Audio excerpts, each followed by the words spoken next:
Assalamualaikum warahmatullahi wabarakatuh.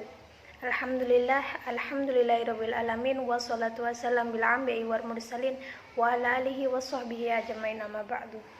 Pertama-tama yang terhormat Bapak Dimas Bagus Burjiawan sebagai dosen pengampu mata kuliah Sosiologi dan Antropologi Pendidikan. Di sini kami sebagai kelompok 5 akan membahas sedikit materi tentang stratifikasi sosial dan pendidikan.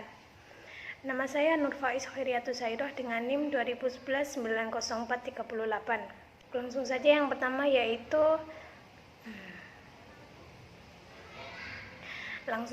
pertama yaitu konsep stratifikasi sosial.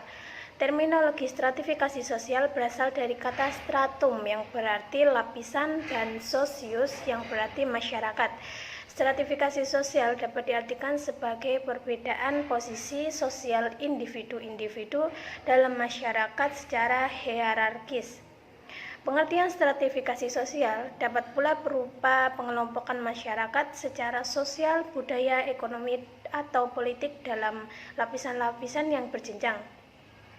Dasar pembeda antara satu posisi sosial dengan posisi lainnya berupa perbedaan ekonomi, kekayaan, status sosial, pekerjaan, kekuasaan, dan sebagainya. Dalam stratifikasi sosial terbentang seluruh posisi dari posisi tertinggi hingga terendah. Stratifikasi sosial memiliki sifat-sifat yaitu yang pertama, universal tapi bervariasi. Yang kedua, stratifikasi selalu ada pada waktu apapun dari masa ke masa. Yang ketiga yaitu stratifikasi sosial diwariskan dari satu generasi ke generasi. Stratifikasi merupakan konsep inti dalam sosiologi. Dalam artinya, stratifikasi sosial digunakan sebagai alat analisis pada seluruh bidang kajian sosiologi. Konsep ini memberikan pemahaman kritis mengenai beragam fenomena sosial dalam berbagai kajian sosiologi dengan aneka perspektif dan metodenya. Karenanya, kajian stratifikasi dan mobilitas sosial adalah hal yang signifikan dalam sosiologi. Hal ini berkaitan dengan dampak stratifikasi dan mobilitas sosial terhadap kehidupan individu maupun kelompok dalam sebuah masyarakat. Signifikan tersebut yaitu yang pertama, kajian tentang stratifikasi dan mobilitas sosial adalah memberikan indikasi tentang ada atau tidaknya struktur dan sistem yang menerapkan kesetaraan kesempatan dalam sebuah masyarakat. Yang kedua, fenomena kehidupan masyarakat yang hierarkis memberi pengaruh pada kesempatan hidup individu atau kelompok. Yang ketiga, dari kajian stratifikasi sosial maupun melihat keterbukaan suatu masyarakat. Yang keempat, stratifikasi sosial terkait era dengan isu keadilan sosial yang diperoleh individu-individu atau kelompok-kelompok dalam masyarakat, khususnya kelompok yang terpinggirkan atau marginal, misalnya kelompok miskin, minoritas, perempuan.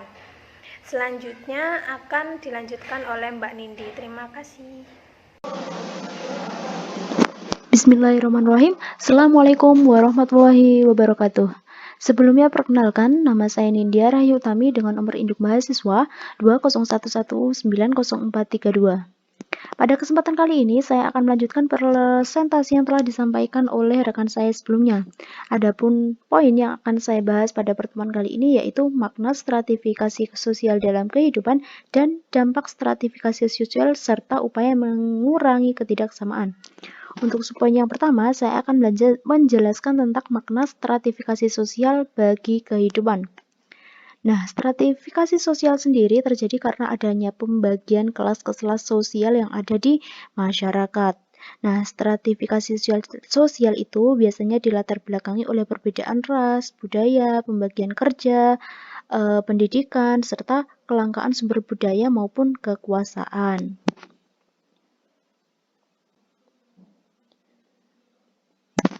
Untuk poin yang kedua yaitu dampak stratifikasi sosial.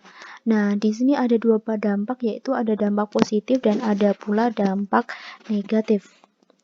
Nah, beberapa dampak positif dari adanya stratifikasi sosial itu yang pertama, adanya kemauan dari setiap individu di dalam masyarakat untuk bersaing, sehingga mendorong setiap individu untuk berprestasi dan bekerja keras. Kemudian, dampak positif yang kedua adalah meningkatkan pemerataan pembangunan di setiap daerah, baik itu atas usulan masyarakat maupun atas inisiatif pemerintah sendiri. Nah, dengan adanya ketimpangannya terjadi di antara individu maupun antar wilayah, menyebabkan pemerintah berusaha untuk memaksimalkan semaksimal mungkin untuk memeratakan sumber daya yang ada.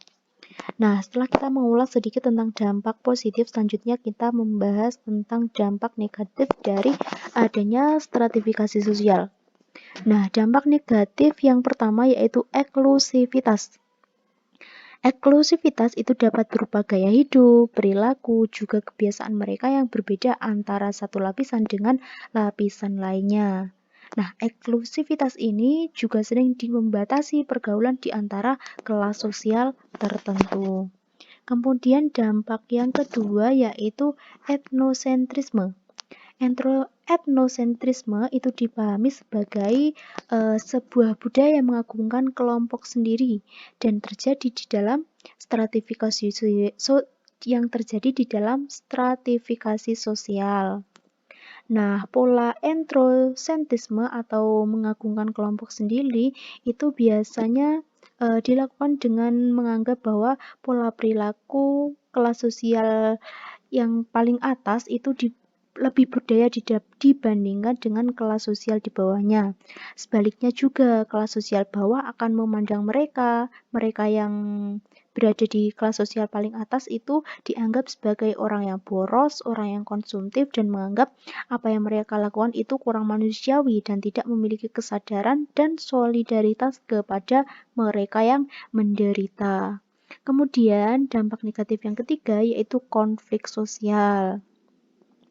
Nah, perbedaan yang ada di dalam kelas sosial ini menyebabkan terjadinya kecemburuan sosial maupun iri hati. Jika kesenjangan tersebut karena perbedaan tersebut sangat tajam, tidak menutup kemungkinan bahwasanya bisa terjadi konflik sosial antar kelas satu dengan kelas sosial yang lainnya. Kemudian untuk yang terakhir yaitu upaya untuk mengurangi ketidaksamaan sosial. Nah, di sini ada beberapa upaya yang bisa dilakukan untuk mengurangi ketidaksamaan sosial atau stratifikasi sosial itu tadi. Di antaranya yang pertama adalah memperbaiki kualitas pendidikan. Kemudian yang kedua, meningkatkan kualitas kesehatan. Kemudian yang ketiga adalah melakukan pemberdayaan SDM, kemudian mendorong mobilitas sosial, dan yang terakhir adalah menciptakan peluang kerja secara merata. Mungkin cukup sekian presentasi yang dapat saya sampaikan. Untuk yang selanjutnya akan dilanjutkan oleh rekan saya Akhirul Kalam. Wassalamualaikum warahmatullahi wabarakatuh.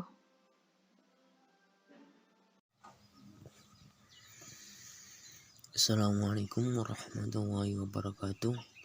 Perkenalkan, nama saya Munawar dengan NIM 201190426. Di sini saya akan melanjutkan presentasi makalah kelompok 5 yaitu relasi atau hubungan stratifikasi sosial dan pendidikan. Hubungan antara pendidikan dengan status sosial dan pelapisan sosial telah banyak penelitian dilakukan di berbagai masyarakat dan bangsa. Pertama-tama dikemukakan bahwa sikap dan perhatian akan pendidikan ada kaitannya dengan pelapisan dan status sosial. Orang-orang dari lapisan bawah kurang perhatian akan pendidikan. Di samping itu tidak mampu membiayai. Mereka tidak melihat akan pentingnya pendidikan. Orang-orang dari lapisan dan status sosial tertinggi juga kurang menaruh perhatian akan pendidikan karena mereka merasa telah berkecukupan secara ekonomis, telah memiliki kepuasan hidup yang tinggi, serta tidak perlu khawatir dengan masa depan kehidupannya. Jadi, mereka tidak melihat peran pendidikan dalam perbaikan status sosial. Sebaliknya, orang yang lapisan menengah, mereka berpendapat bahwa pendidikan itu bisa menolong kehidupan mereka, mengangkat derajat, dan merupakan sarana mobilitas. Yang kedua yaitu hubungannya, pendidikan lebih menguntungkan kelas menengah ke atas daripada kelas sosial rendah. Kemampuan ekonomi kelas menengah dan kelas atas cukup kuat untuk mendukung kepentingan pendidikan bagi anak-anaknya. Yang ketiga, yaitu keberhasilan pendidikan di sekolah tidak semata-mata disebabkan oleh kemampuan peserta didik dalam belajar, melainkan juga lebih sering tergantung kepada dukungan finansial dari orang tua. Mungkin itu yang dapat kami sampaikan. Ada kurang lebihnya kami mohon maaf yang sebesar-besarnya. Dan jika ada yang kurang dipahami, bisa ditanyakan dan didiskusikan di jam matkul yang telah ditentukan. Wassalamualaikum warahmatullahi wabarakatuh.